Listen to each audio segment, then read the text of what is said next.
Il y a des millions d'années, l'île de Madagascar s'est séparée de l'Afrique. Depuis, sa faune et sa flore ont connu une évolution tout à fait singulière. Je suis Art Wolf, à la découverte de Madagascar. Je vous emmène au bout du monde.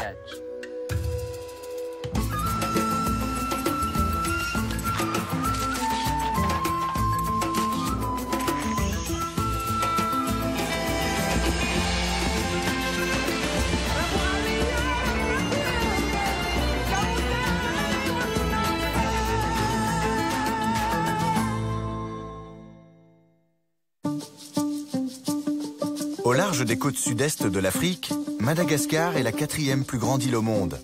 Et son isolement a favorisé l'apparition d'une remarquable biodiversité et de paysages exceptionnels. Le pays abrite 5% des plantes et animaux de la planète, soit plus de 200 000 espèces, dont 80% n'existent nulle part ailleurs. Cette île immense est densément peuplée. Et la plupart des Malgaches sont fermiers. C'est pourquoi 90% des habitats originels ont disparu, détruits par les activités agricoles.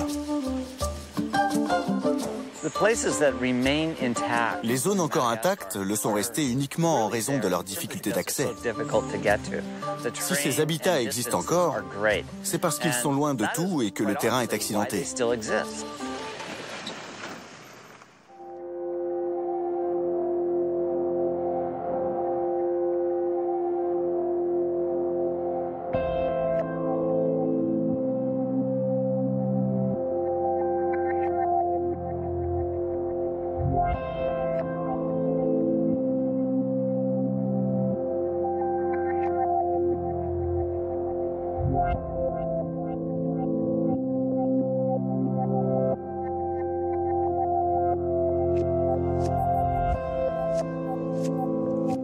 Je suis dans le parc du Tsingy de Bemaraha, la plus grande réserve naturelle de Madagascar.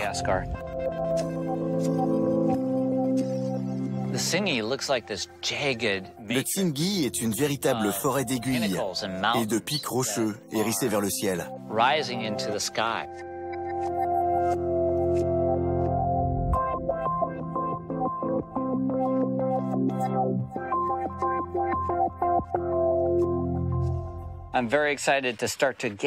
J'ai hâte de commencer à explorer les grottes, les crêtes et les vallées qui s'étendent entre ces formations karstiques déchiquetées. Le Tsingy est une réserve naturelle. Pour y entrer, il faut obligatoirement être accompagné d'un guide. Tout ceci est un incroyable dédale de galeries et d'étroits canyons. Tout du long, on voit les racines des arbres situés 60 mètres plus haut, qui descendent jusqu'ici pour atteindre les recoins où l'eau s'accumule. Le Tsingy est un milieu particulièrement inhospitalier. Progresser au milieu de ces lames rocheuses tranchantes comme des rasoirs n'a rien d'évident. Et prendre une simple photo est un vrai défi.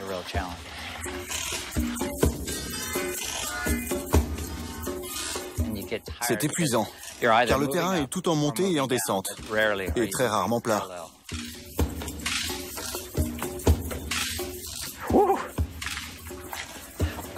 Ça grimpe dur.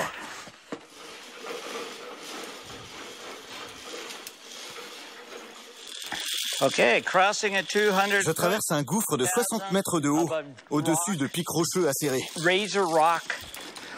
Oula!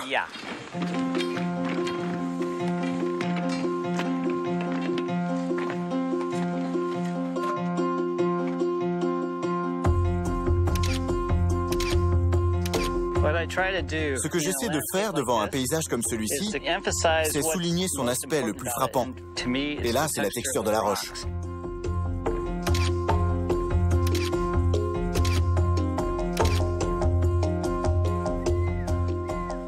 Ce paysage est exceptionnel. Mais tout Madagascar est un concentré de phénomènes uniques au monde. Nous allons voir et explorer le reste de cette île superbe.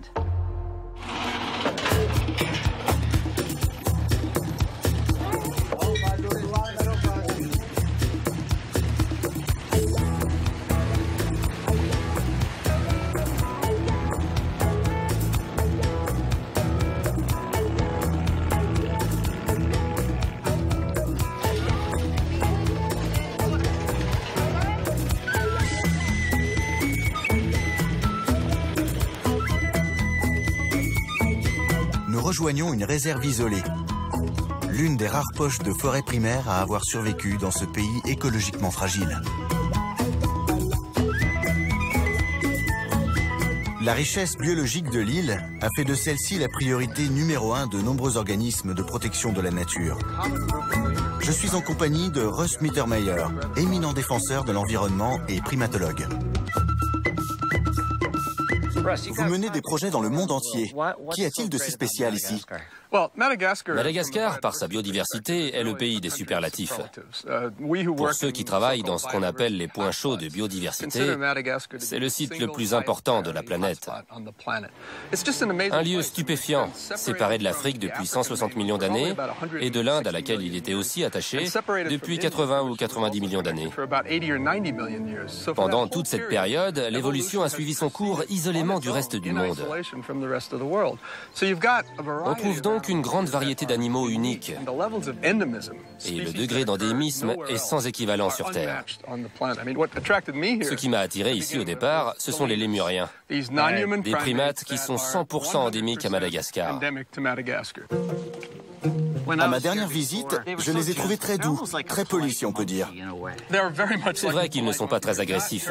On peut s'en approcher de très près. Quand on marche dans la forêt pour observer des lémuriens, est-ce qu'on les entend d'abord ou est-ce qu'on les voit bouger?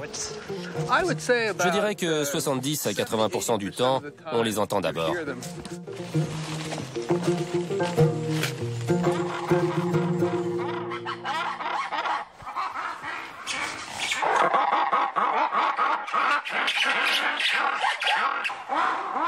Ils sont en colère contre moi? Non, ils se signalent mutuellement leur présence. Ils sont bruyants. Le cri du vari noir et blanc est l'un des plus puissants de la forêt malgache.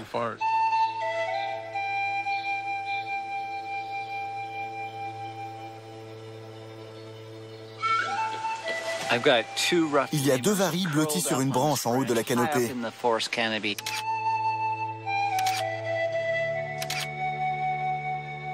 Ils ont les mêmes taches de couleur que les pandas géants, mais ils sont bien plus petits et plus fins. Comment s'appelle ce type de forêt? C'est une forêt tropicale de haute altitude, ou de haut plateau. On est à 1200 ou 1400 mètres de haut. C'est la dernière grande étendue résiduelle de ce type de forêt. C'est magnifique tous ces lichens.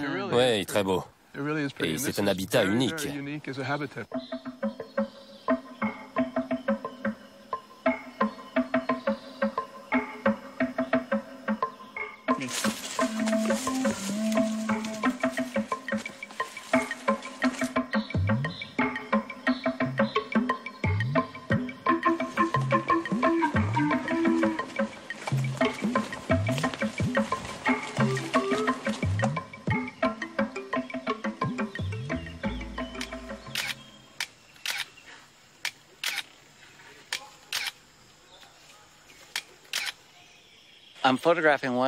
Je suis en train de photographier un animal remarquable, un gecko à la queue en forme de feuille. Sa principale défense est sa capacité à être invisible sur le tronc des arbres. Il y a des lichens sur le tronc, et s'il positionne bien ses pattes ou son torse, il se confond avec, ce qui lui assure un parfait camouflage.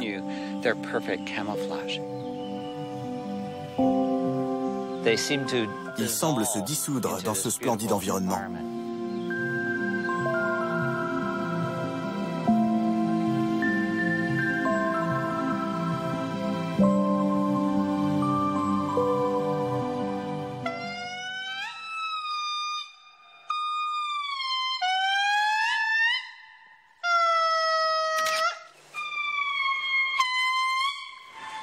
Je photographie le plus grand des lémuriens, l'Indri. Il s'est aventuré à découvert. Ça donne de belles photos.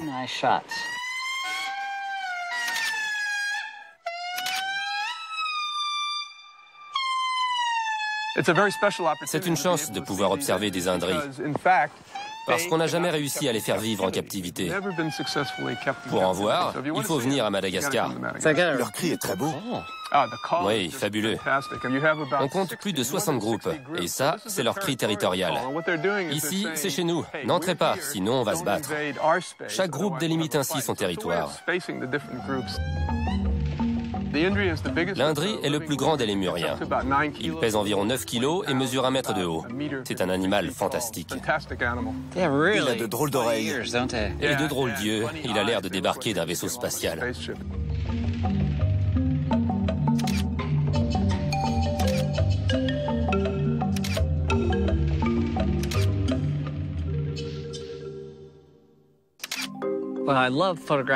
J'adore photographier des animaux aux couleurs aussi éclatantes. J'aime beaucoup ses points et aussi ses lignes.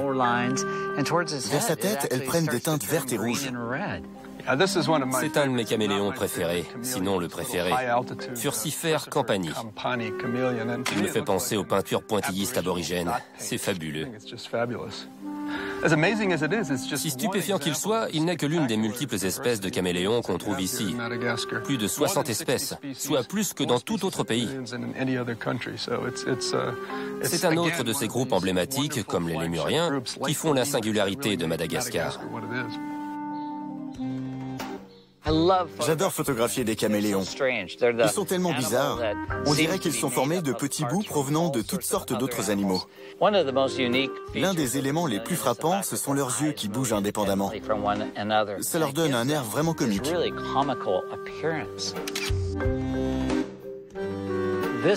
Celui-ci est un caméléon de Parson, une des deux plus grandes espèces de caméléons malgaches, assez grande pour manger des oiseaux. Un animal incroyable.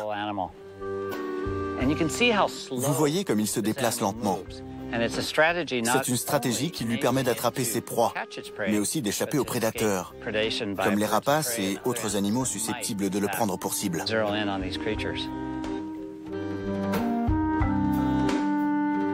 C'est un animal extraordinaire, un reptile avec une sacrée personnalité.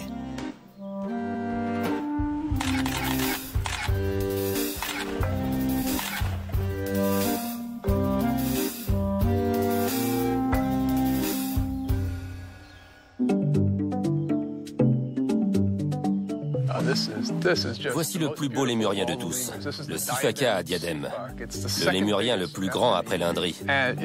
Il se déplace par bonds verticaux. Il peut faire des sauts incroyables et parcourir jusqu'à 9 mètres d'un coup. Il est très coloré. Ouais, c'est fantastique.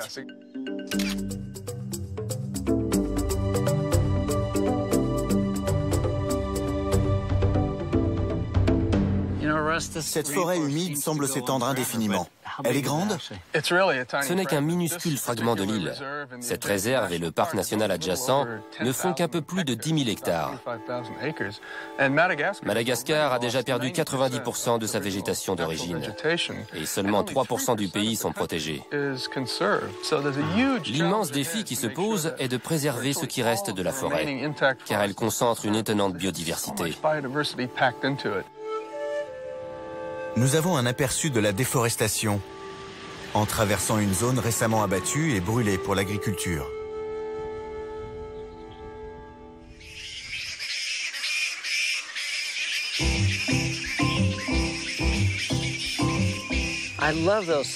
J'adore ces instants fortuits qui offrent des sujets de photos imprévus. C'est incroyable. Ce tamarinier derrière moi est couvert de chauves-souris frugivores géantes, dont l'envergure peut atteindre 1 mètre. Extra. Je n'ai encore jamais photographié ça. J'ai une très jolie scène. Une chauve-souris suspendue avec les reflets du soleil qui font briller ses yeux. C'est très beau. Elle a l'air heureuse, en train de se balancer dans le vent, le regard braqué sur moi. Une chouette photo de chauve-souris.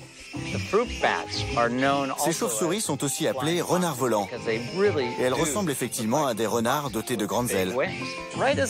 Dès que le soleil se couche, elles s'envolent. Et quand elles passent au-dessus de vous, leurs ailes sont éclairées par transparence.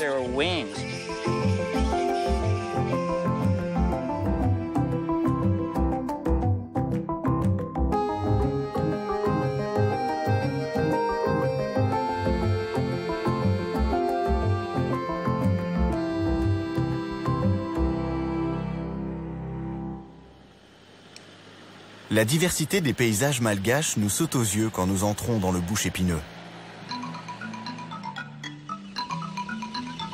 Ce village est bâti dans un environnement très inhospitalier. C'est un village de l'ethnie Antandroy, le peuple des épines, qui vit dans les conditions sans doute les plus difficiles de tous les groupes humains de Madagascar. Il y a très peu d'eau ici, et c'est évidemment très dur de survivre dans ce désert. Mais ils y parviennent. Ils sont assis sous ces arbres. Ils essaient d'échapper à la chaleur du jour. Comment on dit bonjour? Salam Tumku. Salama Tumku. Salama Tumku. Salam Tumku. Sada toda na eto.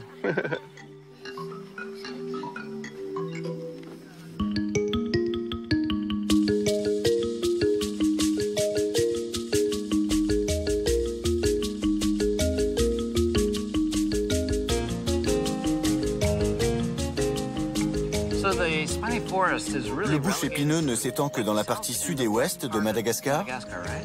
Surtout dans le sud, et c'est une région très particulière, car parmi les plantes qu'on trouve ici, 95% des espèces et 45% des genres ne se rencontrent qu'à Madagascar, et uniquement dans cette partie de l'île.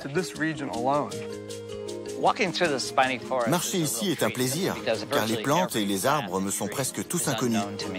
On dirait des cactus, mais ce n'en sont pas. Tous ces piquants et ces épines confèrent au lieu une beauté singulière. C'est comme un jardin préhistorique.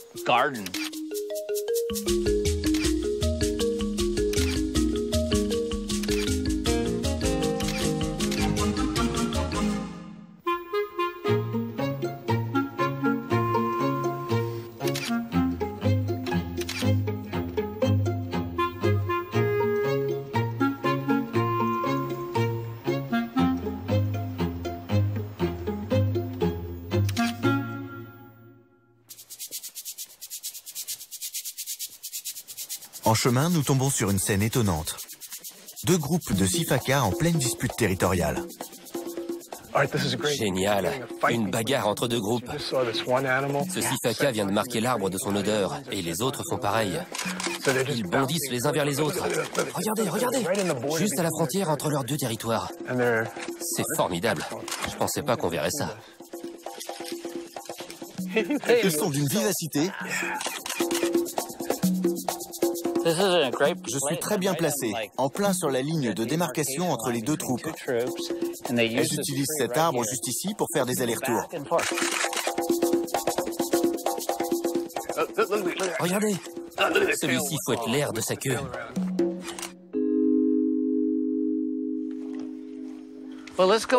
Continuons à les suivre. On en trouvera peut-être quelques-uns assis au soleil de la fin de l'après-midi.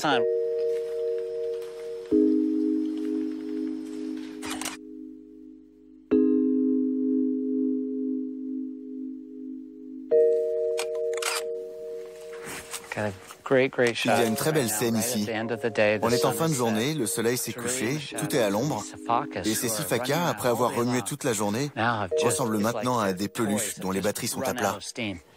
Je suppose que c'est dans cet arbre qu'ils se retrouvent chaque soir. Ils se sont installés pour la nuit, blottis les uns contre les autres. C'est super.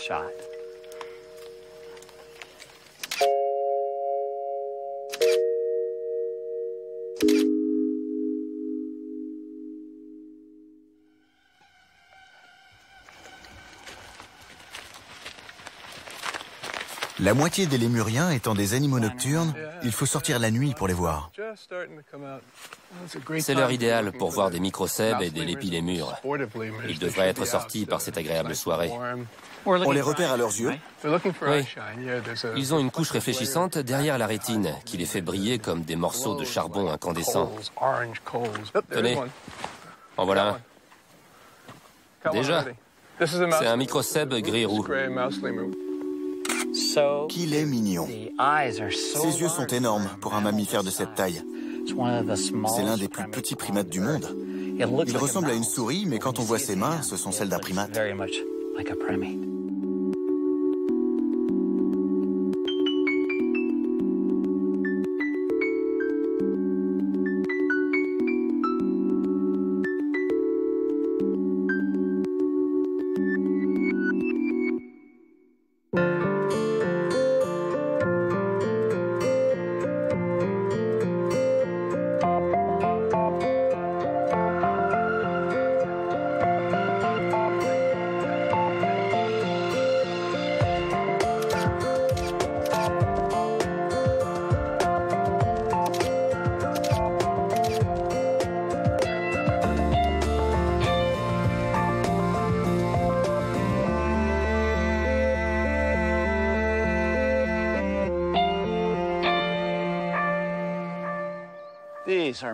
Quels arbres magnifiques! Certains de ces baobabs sont vieux de 1200 ans. De loin, on dirait des arbres de dessin animé, mais quand on s'approche, ils vous écrasent de leur taille gigantesque.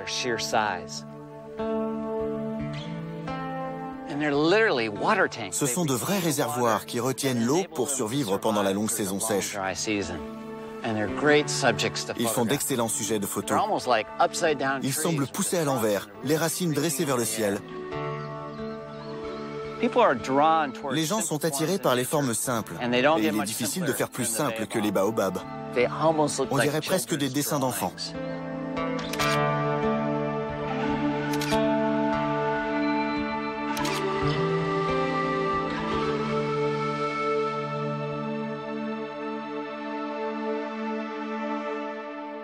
Je suis en train de photographier une scène typique de l'arrière-pays malgache. Un chariot tiré par des zébus avec des baobabs juste derrière. Pile au bon moment. Les baobabs dominent le paysage et j'aime les photographier au coucher du soleil. Quand la lumière rasante souligne la texture des troncs et la silhouette de chacune des branches.